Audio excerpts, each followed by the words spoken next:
So I'm gonna stand in for Mark and I guess call this meeting to order. And the agenda tells me that we need to say a pledge. So does anybody want to, Ken, you want to lead us?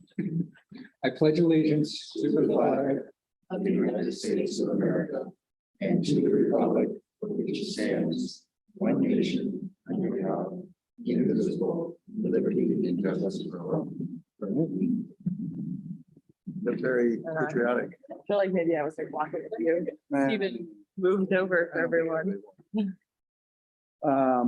Okay, so I know Mark would like to be with us. He's dealing with a personal matter and cannot be with us, so I'll move us along.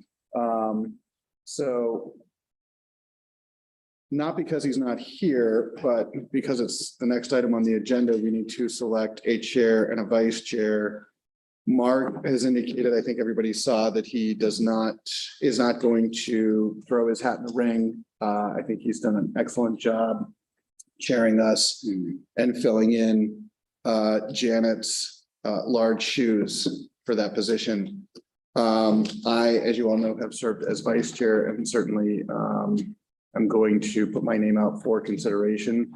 That's not the only name, and I'm certainly, I'll just say briefly that, you know, I have had the opportunity to chair a couple of meetings this past budgetary season, and I've enjoyed that. And so I don't have a lot of campaigning to do, but I would put my name for consideration and certainly open up the floor for anybody else who feels like they would like to put their names out for consideration of either position. I'm going to make a nomination for Jonathan for chair of the budget committee. I will second that. I think you got enough support right there. Which I appreciate, but I want to make sure if anybody else feels like they would like to do that, that they have an opportunity to talk as well. Anyone? Okay. So I guess with there being a motion and a second, I guess we put that to a vote. I feel a little weird putting that to a vote, but we'll put it to a vote. So I guess all in favor of me taking over as chair for this next season, say aye. Aye. I'm going to abstain. All opposed? Which takes us to vice chair, because I am now not doing that. And I thank you all for your votes. Does anybody want to put their name in consideration? We're just pointing at Debbie. Yeah, I nominate Debbie. If the situation were different, I would consider, but I'm in total caregiving right now with my dad having had a stroke. Oh, So I don't think that it Oh, would I'm be sorry to hear a that. good thing. Thank you. I'm sorry. Sorry to hear that. Interested in being the vice chair. I think, you know, when Mark's email to us talking about leadership, giving people an opportunity to be the experience, I think working with you in the budget committee for the last 2 years, you've demonstrated that with this group with good questions and really applying the knowledge of this position. I think you'd be a fantastic vice chair. Or Steve. So I'm blushing, yeah. I would be happy to be considered. I'm also happy to support another person in the role, but feedback. Yeah, thank you, Norm. Norm, did I you would- make a motion? I'll make a motion. I'll second. Okay. Does, just before we vote, does anybody else want to throw their name out for vice chair or throw somebody else's name?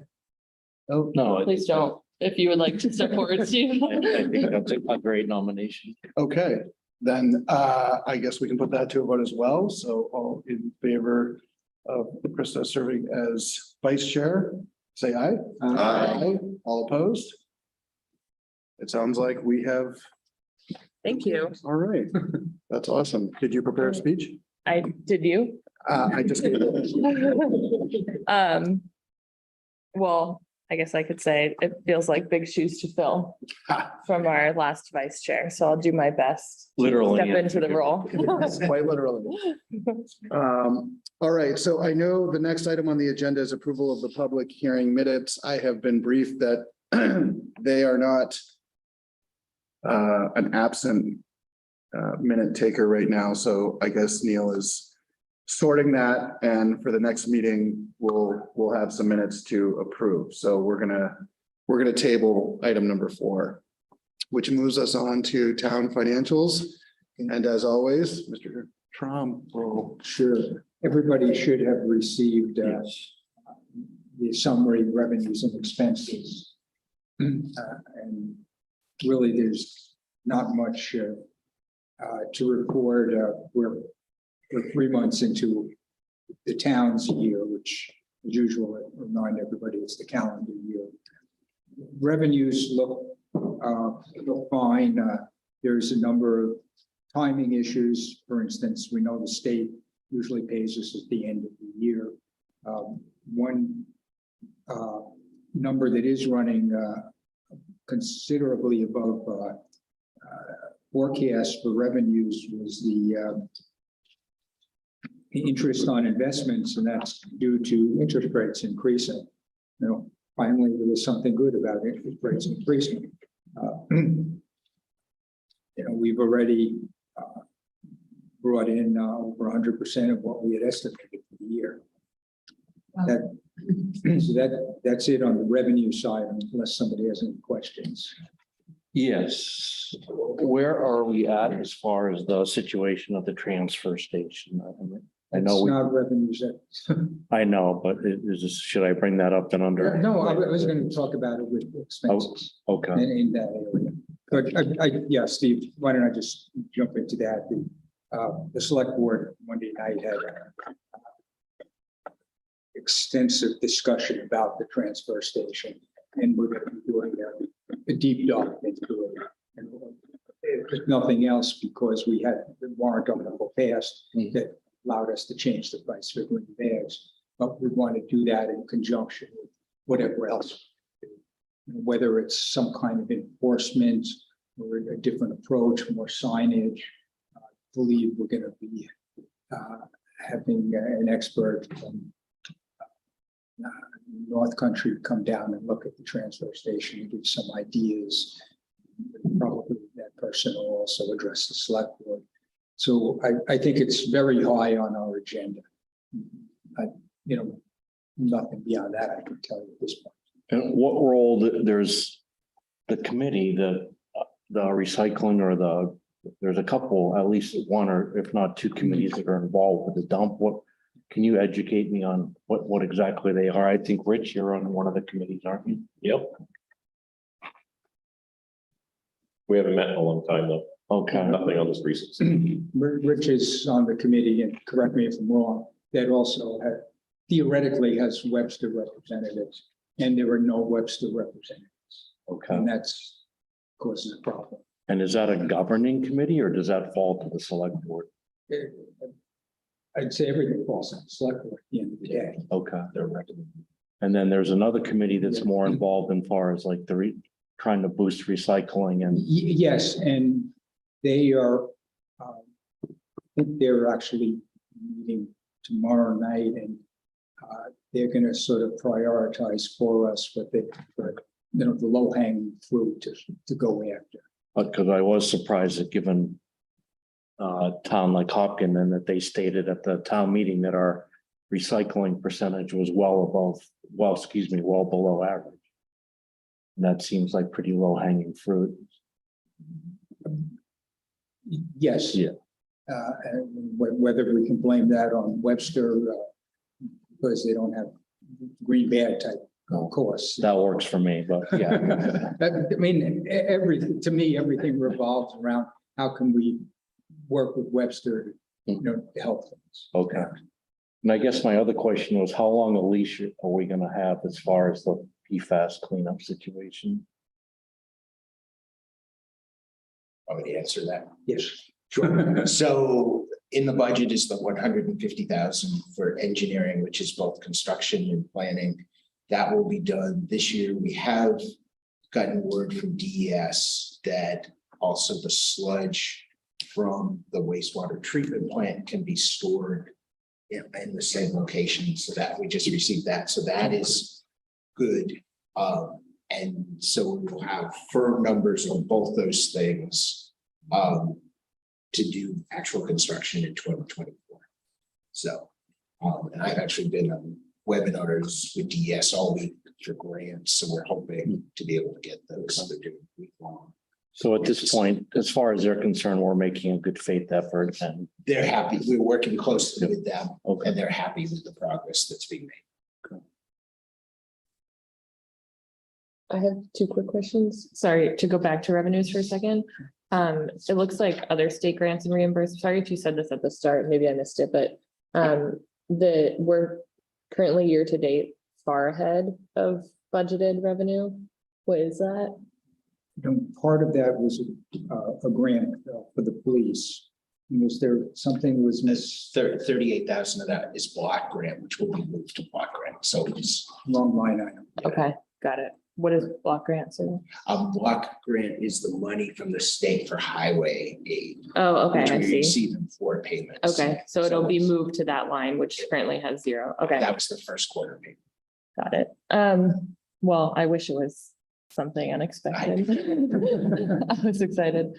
And then on the deep dive on the transfer station, does that do they have like a specific mandate? Like, is it multifaceted, or are they specifically looking at how to increase revenue or how to plan for the future, or how to increase recycling, or is it just kind of like everything?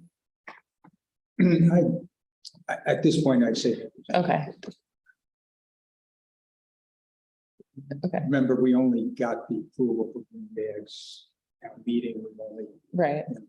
had really one select board since then that we've been able to talk about this. Okay. Do you anticipate that they will like set down a mission? Like, I'm just trying to get, like, what is the desired outcome of the deep dive, I guess is my question. As much recycling as possible. Okay. And as much, well, if we decide to, continue with green bags, have them utilized as much as possible without aggravating the townspeople too much. Sorry, that's all. Chris, I'd just like to say that when I was on the pay by bag implementation committee, Mhm, there was a big debate about what price to set the bag at. mhm, The transfer station has historically operated on the fee for service principle. If you use the example of a refrigerator, if you need to throw a refrigerator away, if it costs the town $20 to throw away that refrigerator, then that's what we charge for the refrigerator. mhm. In terms of the pay by bag, there was going to be a deviation from that principle, and that was the philosophical back and forth. It would have cost us about $1 a bag. The cost of the trash in that bag would have been about $1.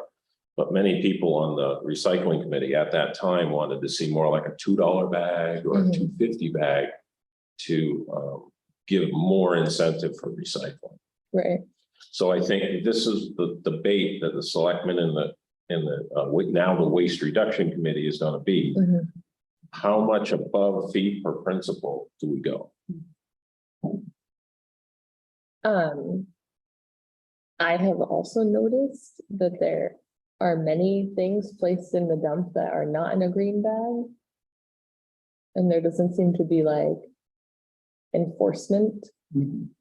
Yeah, that's a real issue, and part of the problem is Webster.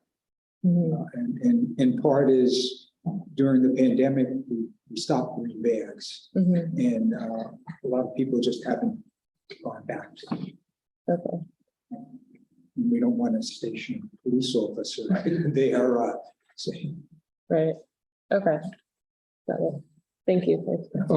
those are very valid, questions. And the select board shares, Mhm, the concern, and we don't know, well, I don't know what the solution is. mhm. Hopefully somebody else on the board does. I would say part of the deep dive is enforcement as far as green bags is the biggest issue. Mhm, What type of enforcement is wanted? right.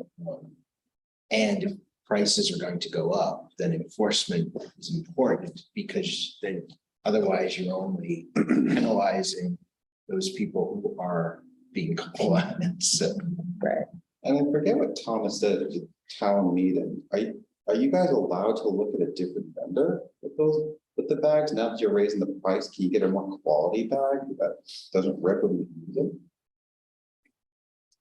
We're in effect tied into that. No. But part of it is the bag's designed for the right amount of trash. The other part is the vendor isn't just a bag vendor. They are the distributor of the bags to the grocery stores and all of those places. So there's a lot more service involved in that than just buying bags. And when you're dealing with Shaw's and Market Basket and all of the, we don't have any Market Basket, but Shaw's and Hannaford's and Abishon's, those are fairly, and there's time involved in doing orders and collecting funds and all of that, This is probably not a budget committee thing, but do you guys get a feel that maybe some people who aren't using them just can't afford them? I believe that there is a human services. They can get them some, that's great. Good. That's really good to hear. and that has been since the beginning. So can I just add to his question? Waste Zero, the company that makes bag, we did all this research back in 2010. They deliberately make a weak bag because they only want about 18 pounds of trash. Okay. So we get the quote unquote highest, unless it's changed, we get the quote unquote highest quality bag that they have, but it's deliberately made weak. So it encourages people to recycle more and not put more in there. Right. And so that's why everybody double bags. And this is the reason that I'm opposed to the pay by bag program. I'd rather see a coupon or a sticker or something, because those bags are wicked expensive and they deliberately make them weak. Yeah. Because if you go and you buy like a Glad trash bag that can hold 40 or 50 pounds, they make them strong so that people will buy those brands. But Waste Zero is a monopoly and they don't have to make them strong. Got it. Is this the, I can't see supporting a company that paying a lot for a bag that they deliberately make weak. So it's been some years since you all went through that process, and we're having an expert come in from whatever North Country is. So perhaps in the time that's elapsed, there's been some advances that could include enforcement, bags, distribution. We've got an expert coming who has the latest information, right? It's got to, like, I hate to be cliche, but like there's an app for that. Like there's got to be an enforcement solution that is not a person literally standing there 8 hours a day. I feel as though the deep dive is excellent. I'm really excited about it. Just hear what you hear from the expert. And I was just wondering, has there been a fundamental shift in how we look at the transfer station in terms of no longer generating revenue and never ever generating revenue ever again? Because we're not doing the septage anymore, and you guys have to weigh these various concerns with the bag price. So it seems like maybe the only thing that's making any money is, I think I heard Neil say that the pickup service that I use, MT Trash, when they offered me the option of not using a green bag and raised my price, that we're actually taking a slight premium on those because, right? So is that like the only thing generating any money at the moment at the dump, or is there the recycling sales? Okay, got it. And some revenue paid by bags. Okay, right, but to Rich's point, we don't necessarily want pay by bag to generate more than is needed to tip the trash, right? Or that was the original intent. Well, most of the trash that comes into the transfer station is already paid for. Okay. Because the big packer trucks, all that trash is paid for.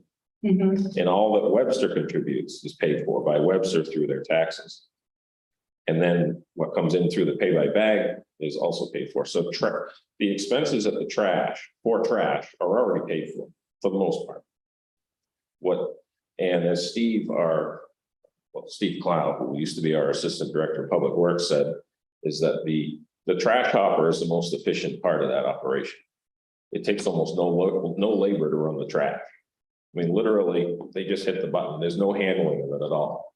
All the labor is everything else at the transfer, sorting the recyclables, weighing the guys that come in with the shingles.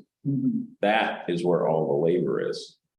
So if you're gonna do fee for principal, then you have to put labor on the recyclables and the other outside items, because trash is paid for and it doesn't take anything. Except everything that's recycled does not go in the hopper, which we pay $100 a ton to have hauled out of there. Yep. So you have to look, recycling, not only do we have funds coming in for the sale of recyclables, but we're saving $100 a ton because it's not going in the hopper. Right. Great. And It's complicated, isn't you're it? talking about, it really is the philosophical question. Is your bag price set to pay for that trash? Or is your bag's price set at a higher rate to encourage recycling? And it depends who you ask, which it should be or is. Right now, it doesn't even pay for the trash because it hadn't changed in 10 plus years. It doesn't even pay for the trash. Steve always said it, if just kind of theoretical, just to create like an enterprise analysis, if we had no recycling, we'd only need one employee there.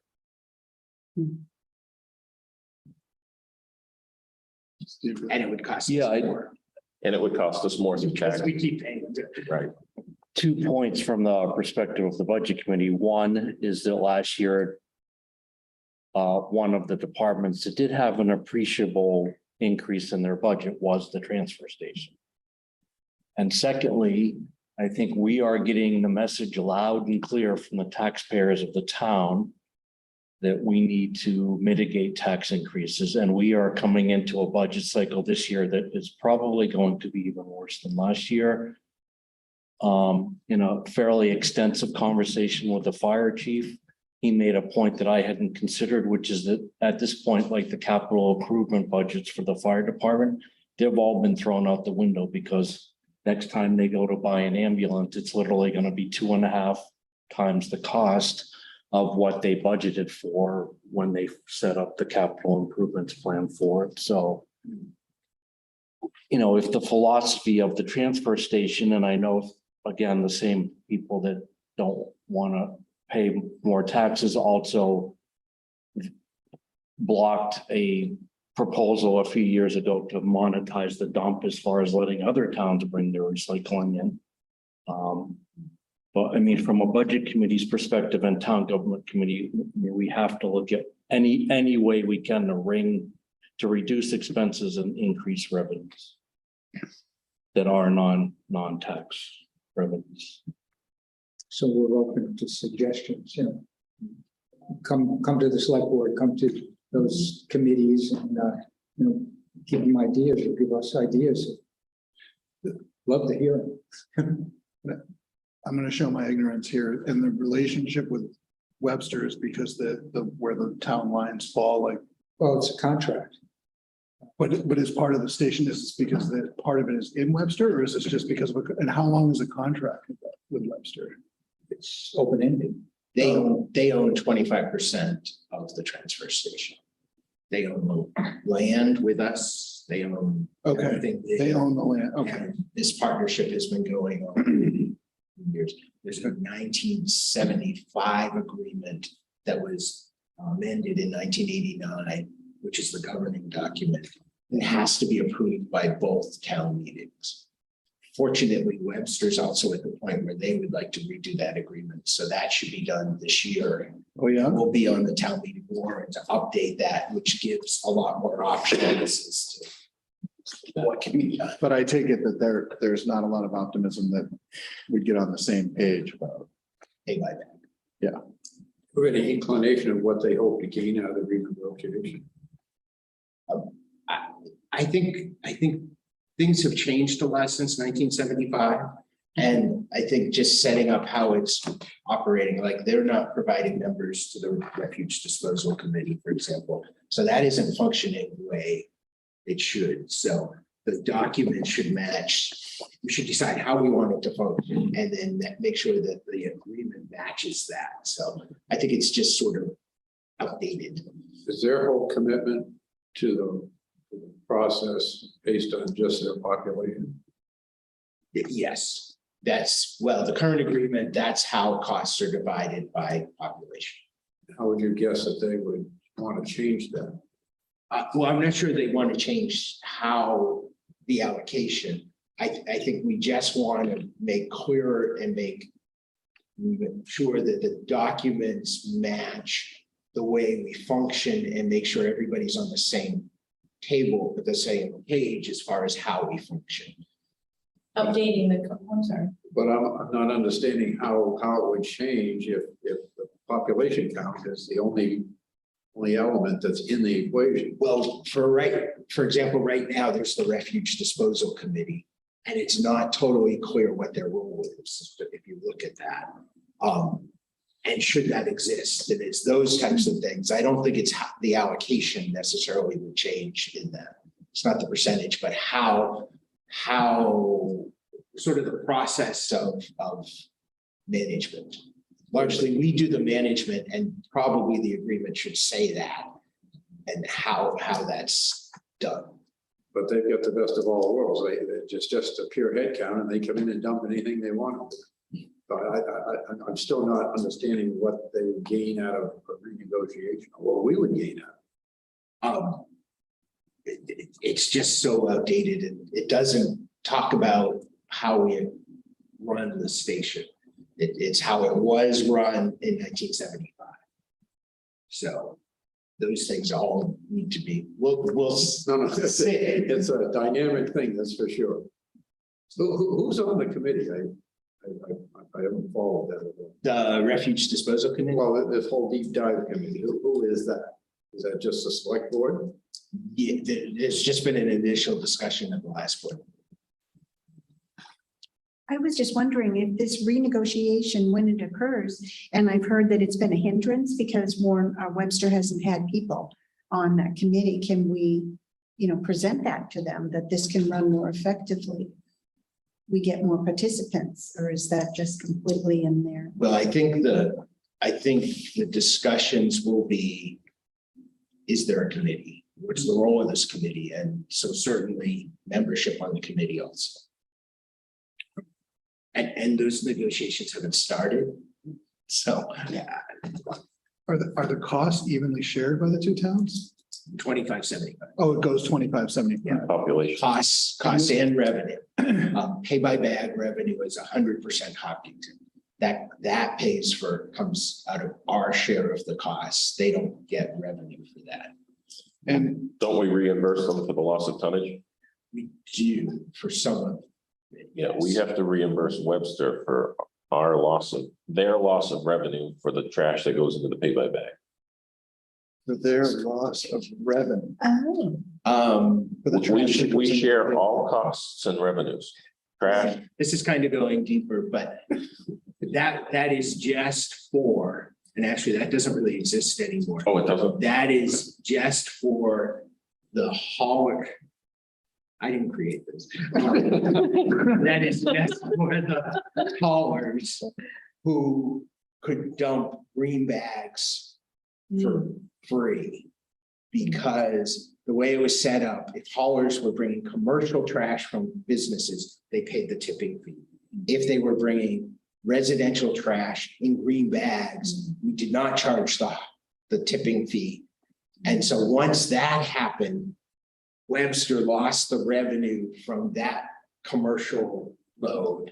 And because you have an exact weight on the entire truck, you can calculate how much they lost. Exactly.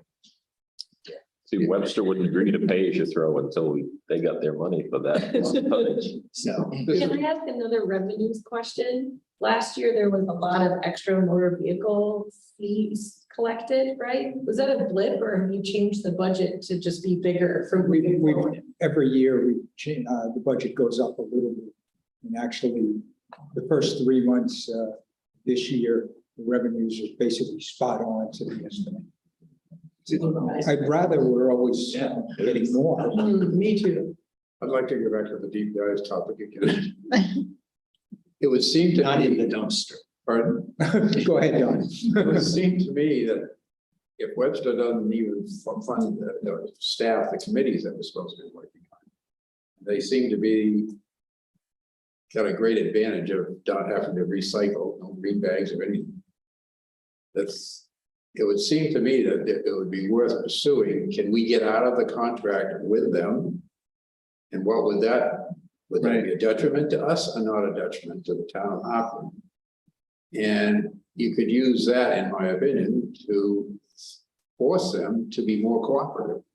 It's going to cost us to go through a lawsuit, I'm sure it would be, but it's also going to cost them to go through a lawsuit. And that whole thing maybe totally renegotiate so they aren't part of it, if that's beneficial to us. Sure, that will be looked at. My gut feeling is it would cost us substantially more to go it alone. It'd be interesting. Because our fixed, and we should look at that and we'll during this, but our fixed costs don't really draw change. Is their town growing? It has, in the last 10 years, they have gone from 20% to 25%. So compared to, and I don't know, we're at 25-75. We've stayed pretty constant for the last 7 or 8 years, but they did grow faster, or maybe nobody had checked. So when we checked, maybe they hadn't done that for a while, but So those percentages are based on use or the ownership? based on population. It's based on population. Is that only at the census count that really gets tallied? No, we use the Office of Energy and Planning number that's put out every year. So it's their estimate. When the census is done, it's more accurate and it's their estimate. But that's the agreement specifically says that's the number that's used. Well, it was always felt that Webster and Hopkinton's recycling percentages and amounts were equal. Yeah. Then we do 25%. It's just an unbelievable topic. Well, equal percentage wise, so they really are only. It's a good question, because if 50% of the trash customers in Hopkinton are having their trash picked up and taken somewhere else, and no percentage of the Webster are, I don't know what there's a lot of. There's got to be some people who say it's not worth taking my stuff to the dump. I'd rather have somebody pick it up at my door. Tough. And of course, the cost is always going up. Like trash is always going.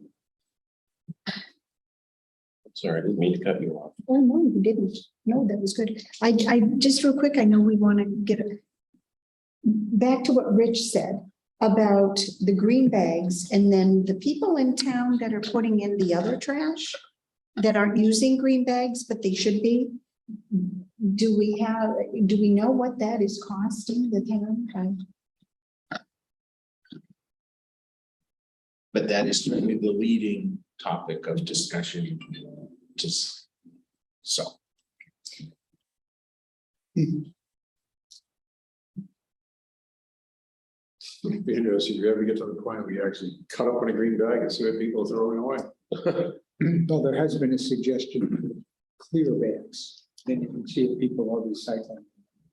But the whole They're even reason they wanted green bags was so people don't have to recycle. It's optional that there was a strike. I live in a town where there's mandatory recycling, and I don't know why we don't just do that and do it in green bags, but the whole point was when green bags came in, is this was an incentive to recycle, so you wouldn't have to tell people they have to. It's their option. If they want to pay more and have more green bags, they don't have to recycle. So that's a philosophy. So, Neil, you have town at the dump, does your bag have to be clear so they can check on you? No, but they spot check. What does that mean? They come Certain with times they 20th bag. all the bags as they're going in, just sort of. You look, Oh, warn okay. people. I will- don't- Say we're, Like it's full of glass. You throw it up on the negative. There are bricks when you pull it all your pickup truck. It does feel like a better system to me. Yeah, let's do that. Probably It's been that way. Webster problem. What's that? Tell them they have to recycle or they're getting That doesn't- out of the contract. Well, no, if we require recycling at the transfer station, they have to follow that too. Right. That's not separate. And if, Right. can we dictate that policy to them? No, We cannot. no, it's 50-50 share on the co-op board.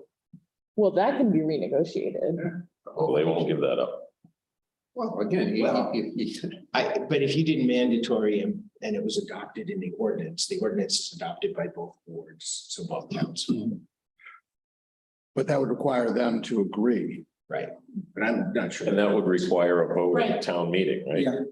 No, No, No. oh, just the two boards. the two select boards can adopt the. Don't quote me on that one. That might be beyond. So all we have to do is convince the Webster board to mandate recycling for all the residents of Webster. Let's invite them for wine and cheese.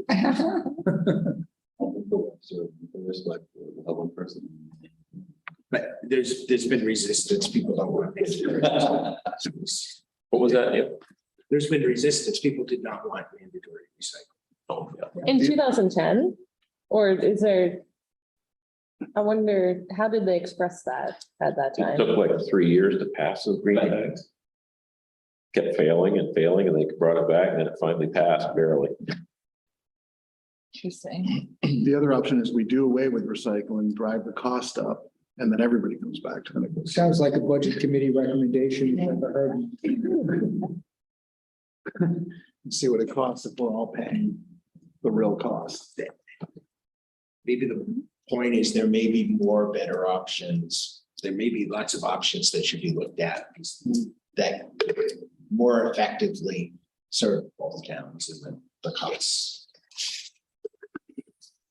That's gonna be a fun topic.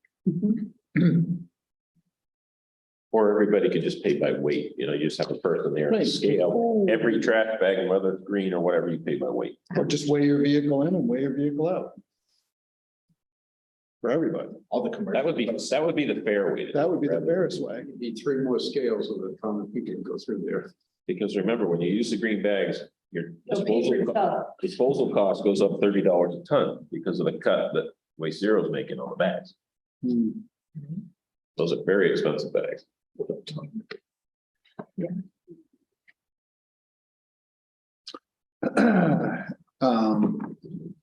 Should I continue or? Yeah, I just have one No. bad question. Could we get any? Do you have clarification about what the ramifications are if, for example, at town meeting next year, the town does not support funding the next phase of the project? We do not. Okay, We will by then. Okay. Not now. We are working with DS and DS is happy with our progress. absolutely, absolutely. I'm just trying to anticipate people's comments. Yeah, as we get ready to. A lot will depend on what we're going to have to ask for. So. Ken, Okay, well, quickly on the expense side, again, we're right in line with budget. There are a couple of, things, particularly principal and interest relating to long-term debt. We pay, it looks like we're out of line, but it's going to be in line by the end of the year. So expenses seem to be fine. Nothing specific else.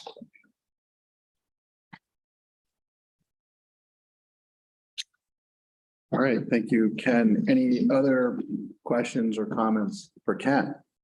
Yeah, Thanks for bringing up. I don't know why I came. It's much better than I. We love you both. Another can of worms.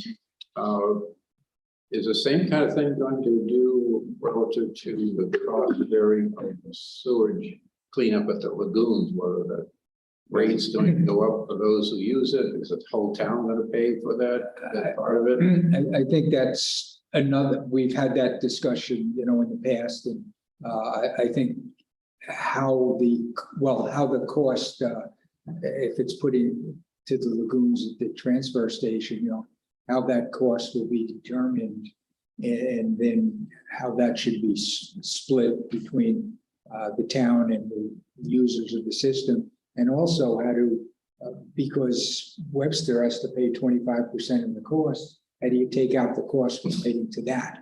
So, you know, there's a lot of things, but, you know, yes, I'm sure at the end of the day, the sewer users are gonna have to pay more.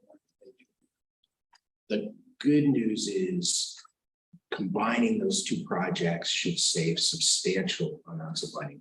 And Quebec has already shut down taking PFAS from the United States, and it's likely all of Canada will. So there's really running out of places. There's no place for it to go. I think New York State is the next in line, but that's probably not going to be for long. It makes no sense to me that we would be allowed to move our stuff to some other state.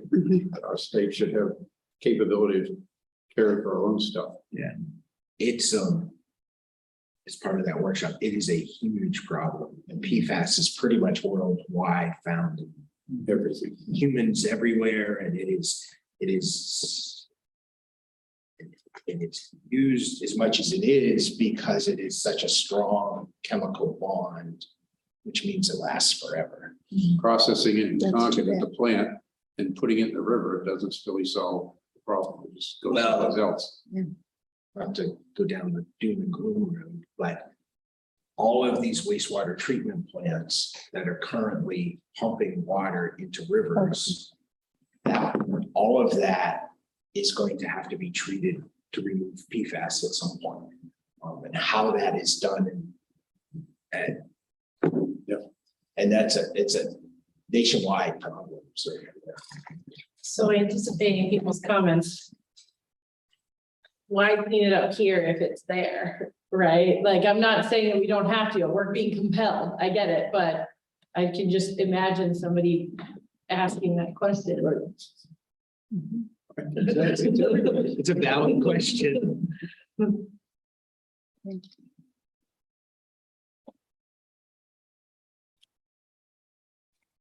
Any other questions for Ken? I was gonna give the floor to Norm. Can we be up on Norm? There's something about that seat where you get asked a lot of questions. That's why I moved over here. There's just something about that. Should I go to the minutes that Ken's presentation was longer than normal? Yeah. Well, we don't know the. That was a hint. Yeah, The reason you didn't really go, right? yeah, I am. All right, All right, so we're let's moving move on. on to the school. Great. Norm. Not a whole Take it lot. away. So this is great. So first off, it's great that we passed our budget. It's great that you guys asked great questions to the budget process and the town rallied behind it and move on from that. So thank you to the town of Hopkinton. Real quick, so you have the February financial statement in front of you, not a whole lot in there. I think there's a couple things I want to discuss in there real quickly. You can see that Michelle mentioned a little bit about special education and facilities costs being a little higher than anticipated. Of course, we have inflation, and then of course we have things that happen within the course of the school year with special education that's beyond our control, which we need to fund, of course. I think the most important thing to me, which I reiterated here many times, is that our fund balance is extremely low. We are at 259 right now. If you remember, 150,000 goes from there from our budgeting process. About 75,000 to food services, and then there's an additional amount in there from we've got from the state for health insurance. So do we panic? No. But do we look at the big picture here saying that the school district has improved their budgeting process? Yes. Because if you look at 2022, the fund balance was $980,000. So what happens in the next couple of months, of course, we have to freeze the budget. We have to watch our POs, we have to watch what we're doing, which is a little stressful, I'm sure, because we have to meet those targeted promise dates that we promised at the district meeting. But, we also have to look at what's going to happen on June 30th. as a board member, I look at Article 10, which is our money to reduce the tax rate down the road. When we withdrew quite a bit this year to reduce the tax rate, just norm talking, it makes me nervous that, we may not have anything to put in there this year. And that's not been 100% guaranteed or anything, but it is a concern, that we may not have that additional surplus to put in there to protect the future tax rate for the school district. So to me, it's very important how we use these funds moving forward. But I do want the town of Hopkinton to realize that the budget process has improved, where there's not a huge surplus, and that we rally behind the superintendent who's made a budget where he's managing quite well. So before I give you just a couple more updates, is there any questions on the financial statement? I know next week we're gonna have March. And yeah, not a whole lot to unpack in there. I just have one question, Norm. Do you know when Michelle says special education facilities costs are more than anticipated? Do you have any sense as to Yeah, inflation. how much more we're talking about? Like percent? Yeah, well, if you go down to the other page, Yeah, I was trying to when it's quickly in the find it. red. It'll probably show up where we've had to deep dive a little bit into some special ed, so you can see, Special ed, yeah, you can see. 7.52% Yeah. higher. So there's areas in there where we've had to dip into in order to pay for. And of course, facilities, we had some stuff that was damaged over, let's say over at the high school when the water pipe broke and all that. We had to repair that. That's of course under our insurance and all that stuff. So it's the first time I've ever seen us be so tight to the deadline, which is good, but bad. I don't know if that makes sense. It used to freeze the budget, 3 or 4 months in at times. Now you're Yeah. Absolutely. almost at the end, so it's good. And Mike made it very clear throughout the course of the school year it's not a bad thing that we froze the budget. It's we just have to be cautious of our POs and the choices we're making because Michelle has a job to do to allocate the resources that was promised at the school district meeting. But no surplus shows the taxpayers that we were not asking for more than we need.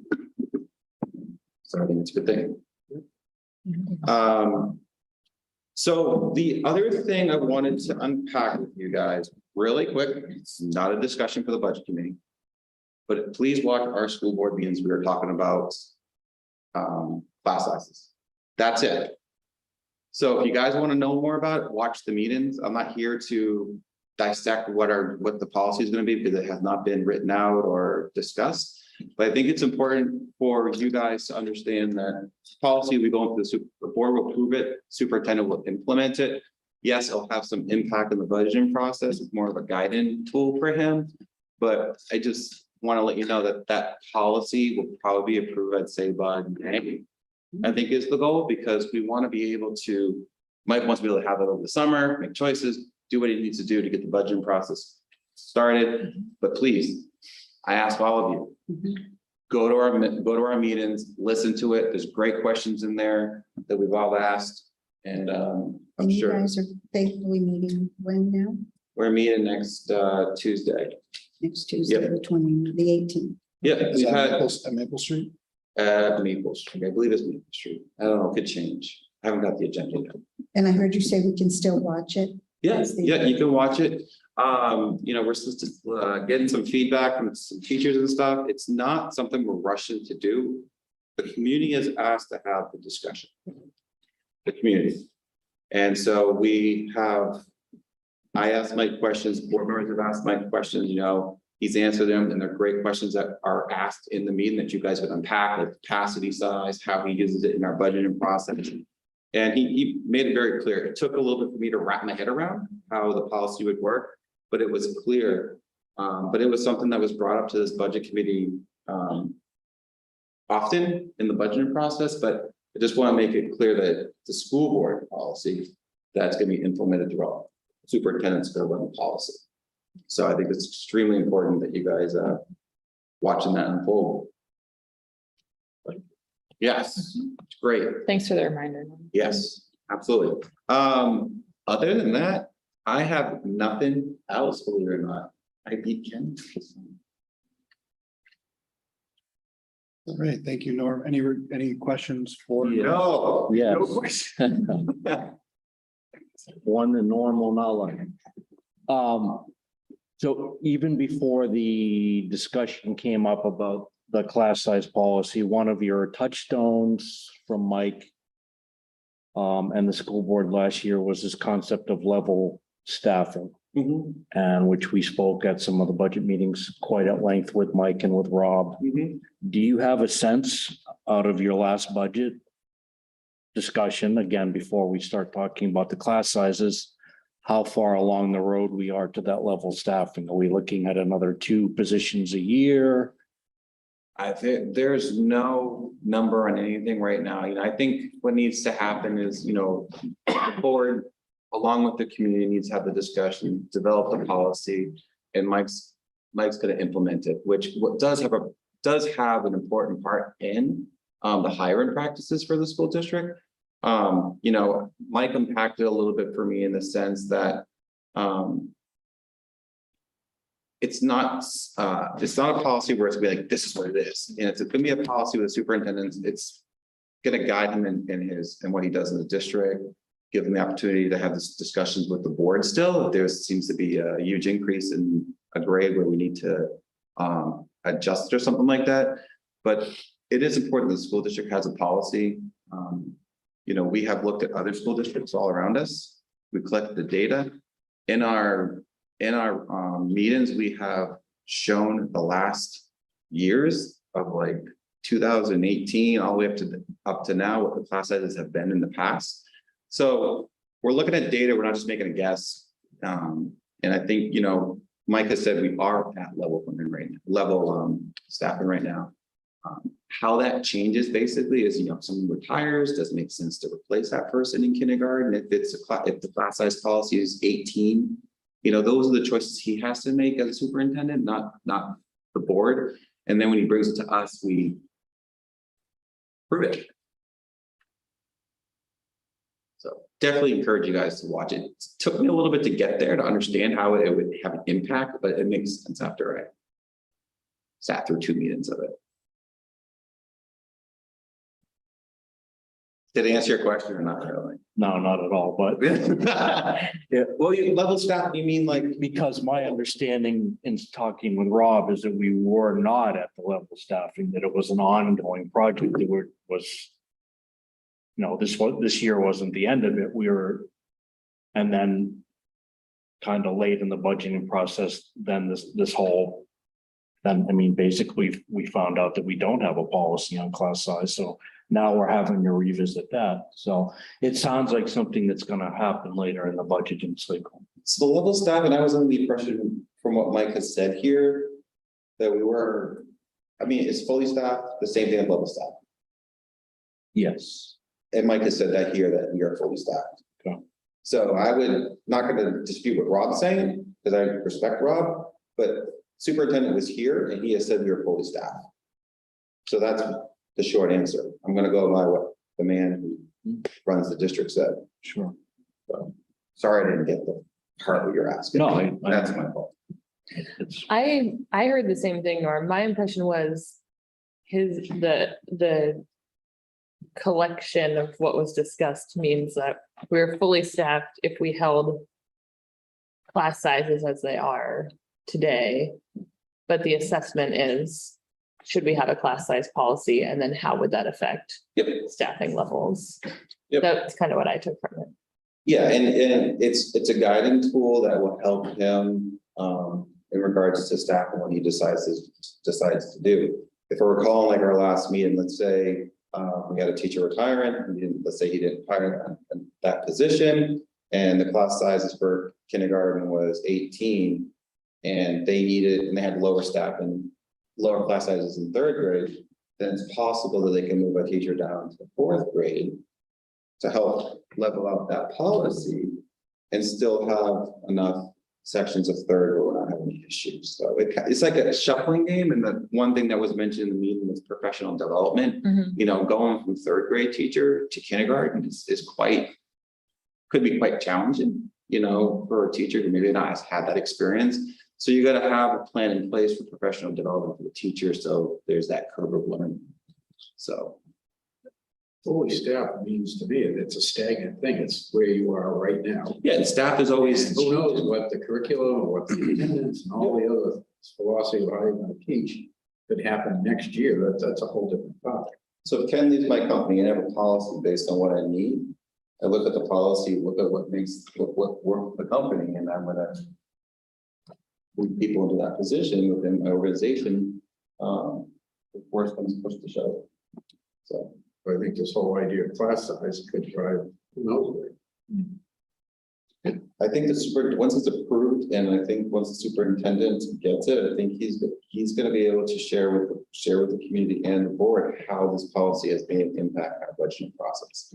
That's what I'm looking for. But I think it's important that the community has that discussion, and that's what we need to do. It's what everyone's asked for.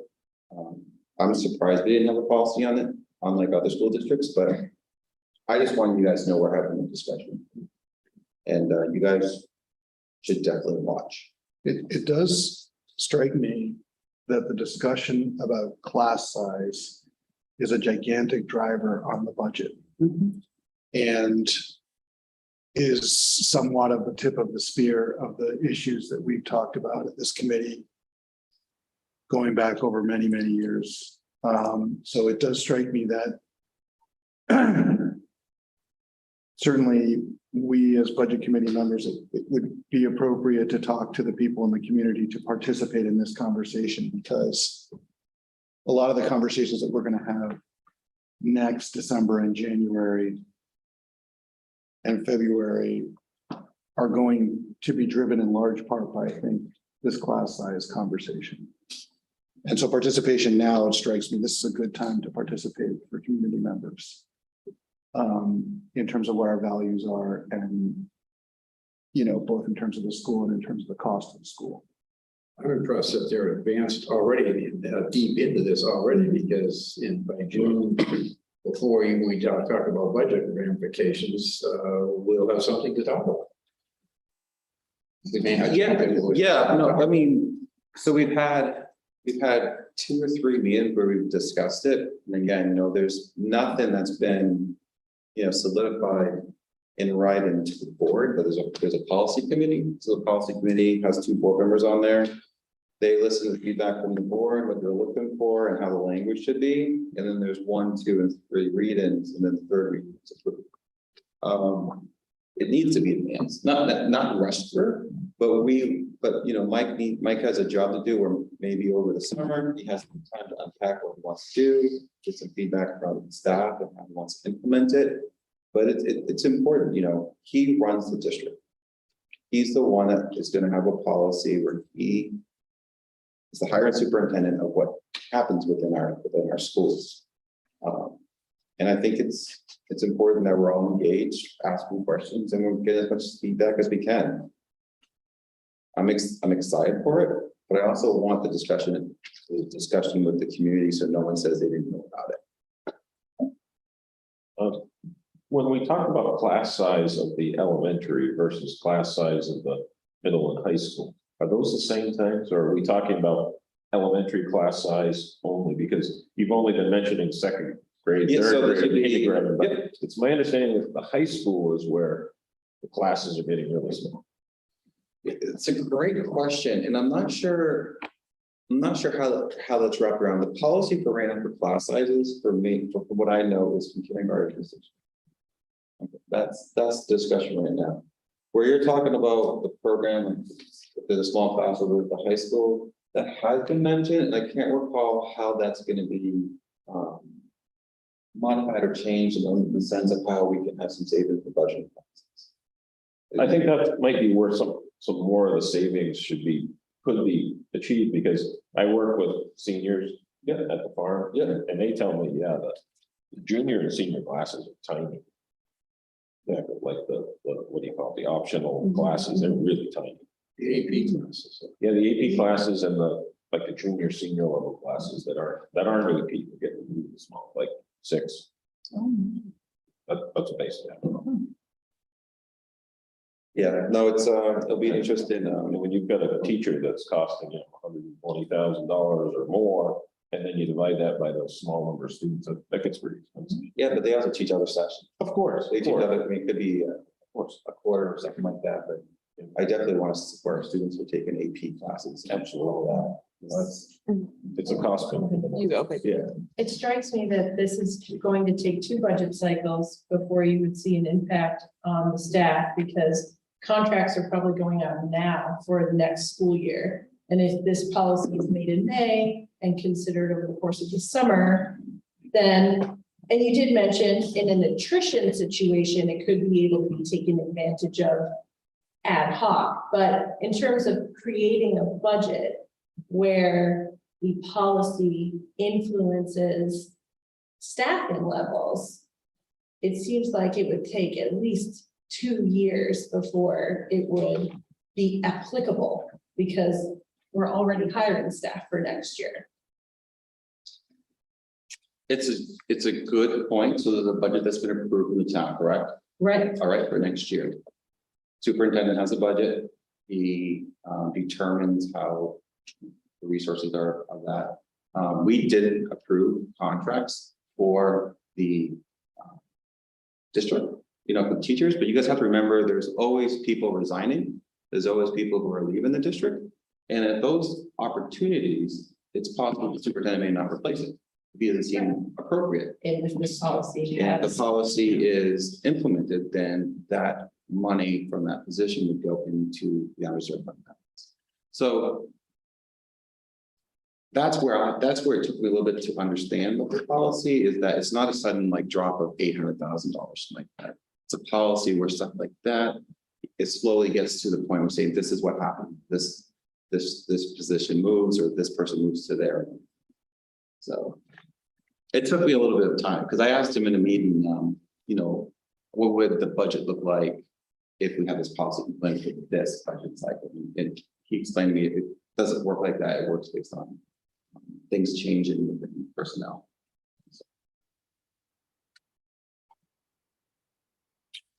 So come to our meeting. I'd love to see all of you there. Any other questions for Norm? Hearing none. Thank you, Norm. Thank you. Good job. So let's move on to Kentucky precinct. Don? Okay, I do not have March's numbers, but I do have through February, and we're right now 27,000 below our budget. That's about all I have. All right. That sounds good. unless it's on the revenue side. Unless it's on the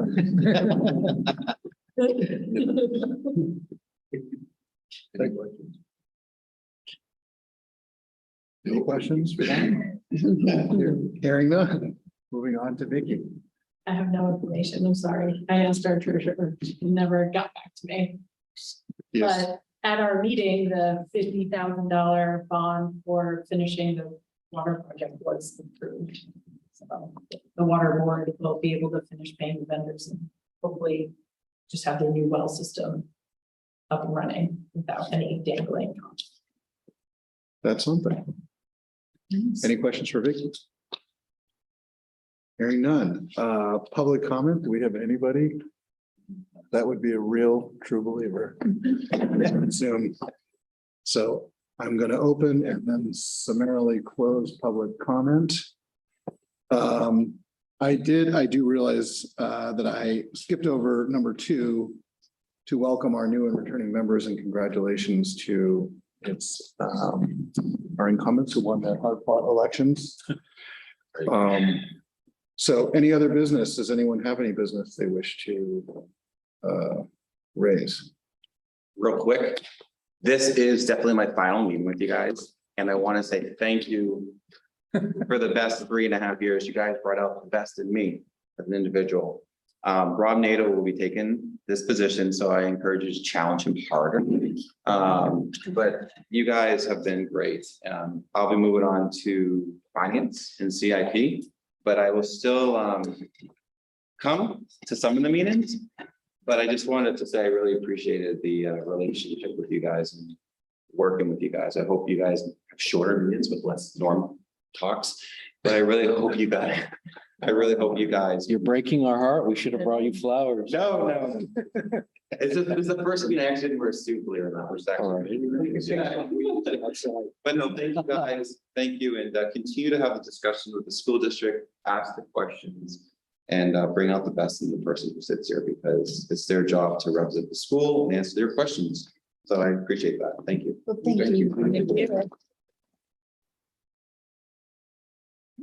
A lot of work serving on all the school board meetings and then coming here to all the budget committee meetings. And so you've certainly done a good job. We'll certainly miss having you here. And I will say that having a budget committee meeting without you here will be a little less normal. So.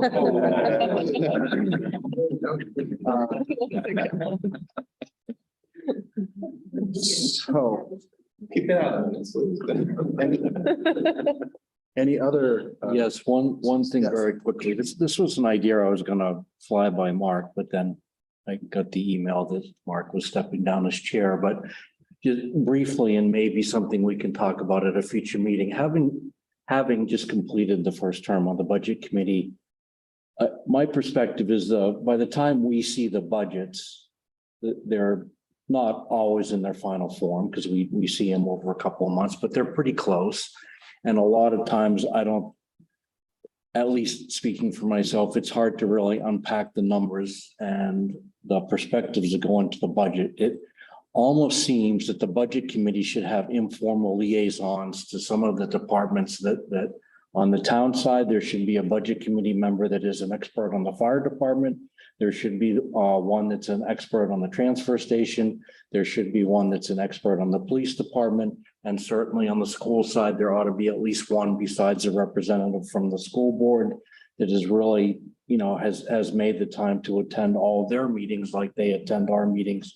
So that, when we start to see the budgets, that we have somebody on our own committee that is a little bit more versed, I think, with some of the numbers we're looking at. And that was just something that occurred to me and I wanted to throw it out there and didn't really want to talk about it at length, but I think just something maybe to think about. I have a real problem with that. That seems like you're gonna be trying to micromanage our departments. Yeah, no, You're welcome, absolutely, when the different department heads come to the select board to present their budget, to join us, to sit in there and ask questions, to learn things.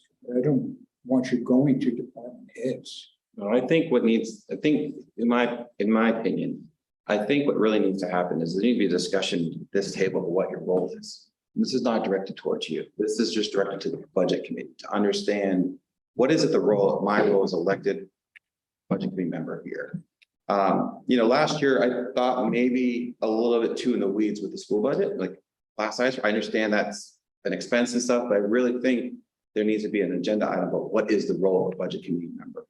When I got elected, one of the things was that I went through a training because I thought I was all strong, ready to help make a difference. But it really helped educate me what I need to do as a budget committee member, what I need to be looking at. We need to trust the boards that they're doing their job with the department heads, because that's their elected job and they have done a fantastic job. I think when you get the budget at the end, if you want to know more about it, you should be following the budget process. It's not to anyone, you should be going to meetings. So I think what Steve is suggesting is a division of labor because it's impossible to go to all the meetings of every. But they're recorded. Yeah, but The select board meeting, the select board has a meeting where every single department head goes and does their budget. And they go through every single line item and they reduce items where they feel that they don't want. That's their job. And they get down to a tax rate. And then they bring it down to here on a final vote from the select board. It's, to me, I agree with Ken, it's a little bit micromanaging. And again, So Steve didn't suggest anything specific. I think what Steve is suggesting is that we choose an area where we feel like we're interested and we learn more. It could be by going to the meetings. It could be by reading on our own about the statutes surrounding our responsibilities. I don't think what Steve is saying is circumvent the boards that already exist. I interpret Yeah, I misinterpreted. Yeah, me too, then, if that's not what he's asking. No, I mean, like, for instance, when historically, whenever we have a question about roads, Don has an extensive knowledge about roads. So I think, at least on my time on the committee, we've always kind of deferred to Don's expertise on the roads that you're built up by being involved in that process over many years in Hopkinton. And I just think it would be nice if, one of us ought to be attending like the meeting tomorrow night for the dump people and just listening and see what they're saying. There ought to be some open lines of communication between, because we do have a lot of committees. We have a new housing committee coming on board. We have a road safety committee now, I guess, that's active. And it just seems to me that, having done this now for 3 years, that sometimes we as a committee operate with a deficit of information. And I understand all the meetings are recorded. They're all available to go to. Just the reality of all of us being able to do that that's not always the real world. I guess my initial thought about this is that information is good, but, I think that, my own opinion is that certainly, whether it's a select board meeting or a school board meeting that has to do with a major driver, it's good for us to pay attention to that. And so I don't know, me personally, that it makes sense to sort of mandate that, because the word ought to me has a very specific meaning. Mandating that budget committee meetings, attend various things. At the same time, I think if the select board and the school board knows that there's a meeting that has to do with something that's a major driver, such as class size, such as the transfer station, that if we have notice of that, that's helpful, because then we could pay special attention to that particular meeting, and different members could choose to go and to that meeting or view that meeting after the fact. That's strikes me as a good thing as a budget committee member, to educate ourselves. I certainly try to go or watch school board meetings that I think, particularly, no offense, Ken, that I think are going to drive the budget. I'm wondering if, from what I'm hearing you say, if once our agenda is made public, it's automatically sent to the budget committee. And then if people say, Right. item 3 is one that is of real interest to me, they can either attend or listen in. That strikes me as a pretty low impact way of trying to achieve a little more notice for budget committee, which isn't to suggest that notice isn't being provided, because certainly it's up there. We could go look at it. Yeah. So But if it you would go be on our helpful. website and sign up for email, Ah, you can check select board. And so when the agenda gets posted on Friday, an email goes out with the agenda for everybody who has signed up for that. I'm embarrassed to say I did not know that. Yeah, and you can pick and choose whichever ones. That's really helpful. And it's helpful for us to know you didn't know that, because that means a lot of other people don't know that. So we should. Yeah, I didn't push know it that. out. I'm wondering if it would be easier, this committee, if everybody's interested in that, just ask Neil. Can you? Not really. No. No, I- Easier. Oh, I think okay. you can. I can certainly do it. I We think have I a can. system. Yep. All of a sudden, if we're required as Okay. staff to send agendas to all these different people, it's just, yeah. Okay. Okay, so go to the town and then there's a Yeah. spot on there. Yeah, for- right on the front page. Yeah. E-notify? Yeah, you notify.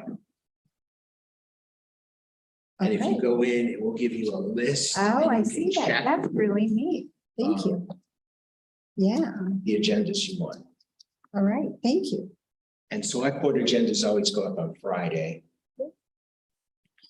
They also go on Facebook. If you follow our Facebook page, the link goes up on our Facebook page. You don't happen to know how many followers follow that page? Our Facebook page? Yeah. We're over 2,500. That's pretty good. We are 5 times as many as Susan Copeland. Ah, Although her emails, Have you checked her numbers lately? I would say that to her, give her a hard time. She might be on board, that's true. I don't know. That's where I get all my news. A lot of people do, me too. Yeah. That and Substack. Wait, I'm sorry. So it's Hopkinton, New Hampshire page and then e-notify sign up. Okay, Yeah. piece of cake. That's great. Thank you, Neil, and thank you, Steve, for raising that Yeah. point. I'm not sure if this totally addresses your concern, but No, it's it's a just step in the direction anyway. something to think about. It was more what I wanted to put out there. It might be, to your point, Steve, like, it might be useful, because I've noticed a similar, and I struggle with this myself, like with the two kids at home and having to get like approvals from my husband to leave for a night. But it would be, I think, useful maybe as a budget committee, when there are particular meetings where drivers are being discussed, Yeah. to circle up amongst us and check in if we're going to have somebody attend, or not order someone to attend, but at least discuss who plans to attend so that we can know that somebody, So that some folks will be, or, what's the point of a rep?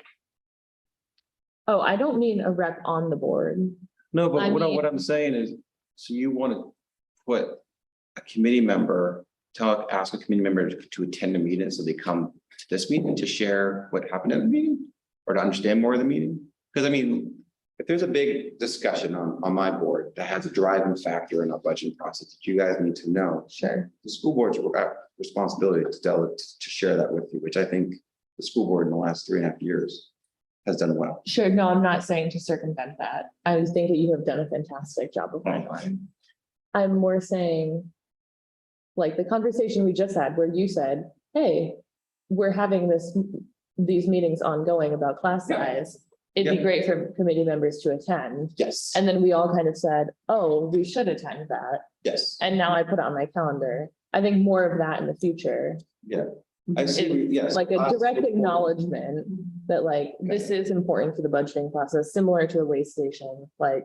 Got it. And therefore, it's a little bit more, not accountable, but like, we all kind of recognize it's an important driver and we Yeah. should be aware of the conversations that are happening, so that we're educated. And I think it's great, to have, people view the meeting, so they hear the discussion. Right. And not per se, we have the discussion, you know what I'm saying? Right.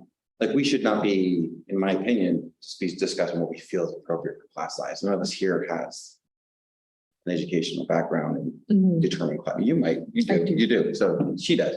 But I'm just saying, the school board has their meetings, you guys absolutely can listen to it. Do you understand my angle where I'm coming from? Like, if it comes to here and then we're unpacking the same thing, it becomes a school board meeting. I definitely understand what you're saying. I think we have slightly different philosophical views. Yeah, no. Like, I agree that none of us, except for Debbie, are educational experts. Yeah. But, You're an expert. like, neither are most members of the public, and they all have varying opinions on what class sizes should be as it pertains to their taxes. So Yeah, of course. circling around, it does kind of come back to. I will say too that I tried during the budget season to listen in when I can't go there in person, and it just works, and it really is informative. And like I said, I learned from Janet. There was no one, I don't think, that attended so many meetings as her. She made sure that she did. And there is, it's so good to see the process with the select board when you're actually having the heads coming and everything, and it's informative. And then I just feel, even though we have the Yeah. presentation from the board members, that I'm sitting there and I've got this background that I can rely on. So it is helpful. And I think that you guys being appraised of when we have our discussions in October, when we have 4 meetings with the department heads, that is probably the most crucial part for the budget committee to attend, all of you, to sit there, then to how the department heads explain their budgeting process. Why is there an increase? Because ultimately, we ask the questions, they answer that, we decide on whether or not we should accept it, whatnot. I totally get that, because seeing it unfold live is probably a little bit easier to get the sense of what's going on. But yeah, I understand where you're going. It's a great point. Ms. Vice Chair. I think we could this year, but other years, we've included a budget committee schedule, but it included all the town steps as well as all the school steps, and meeting dates and all of that. So you would have that to know specifically for the budget, when all those meetings were happening separately. We should make sure That's that. a nice spreadsheet. Yeah, that's great. Yeah. That would be great.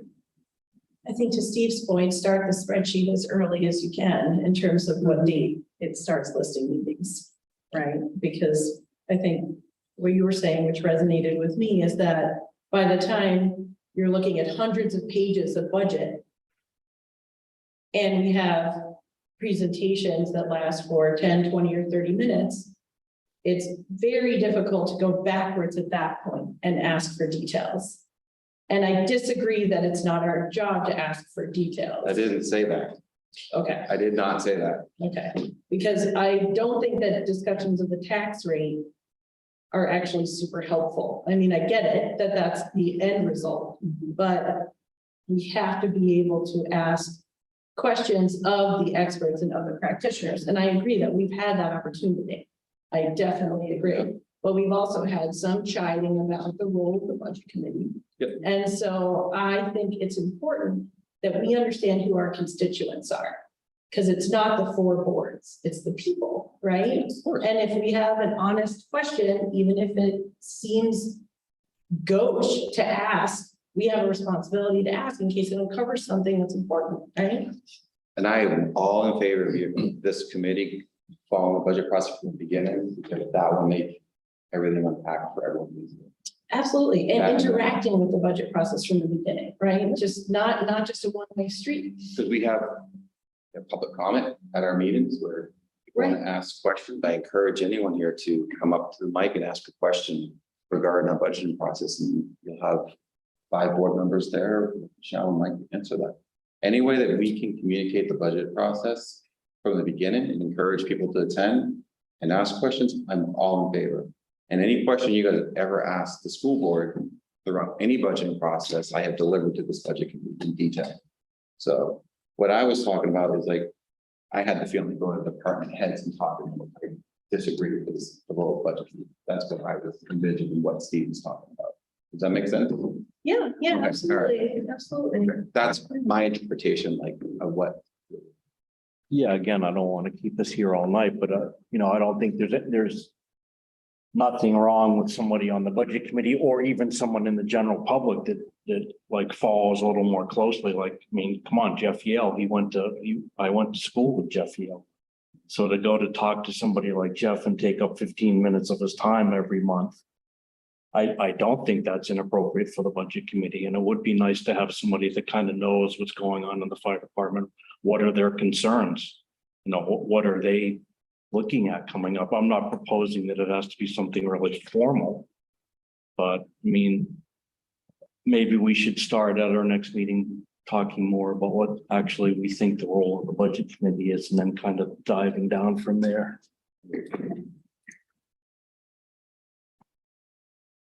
I think that'd be a great agenda item to be unpacked and discussed in the next meeting. Do you care? You won't be here. That's why he said in the next meeting. Right. I think it's a great discussion for Rob to have. So I should make the motion just to make sure it's on the agenda. Did you get? Oh, you should make it rough.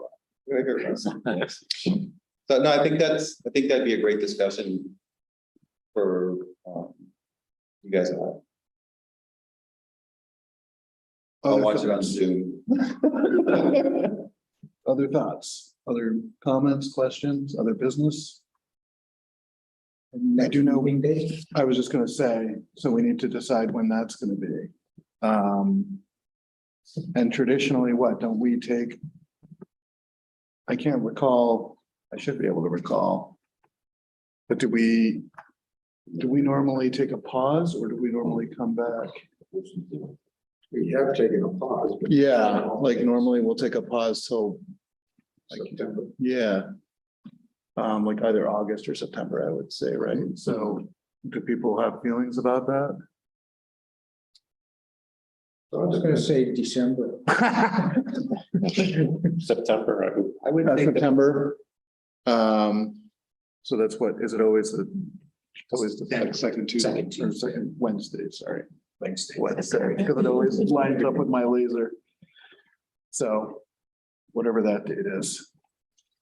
And you expect that the policy for class size would be in place? By September?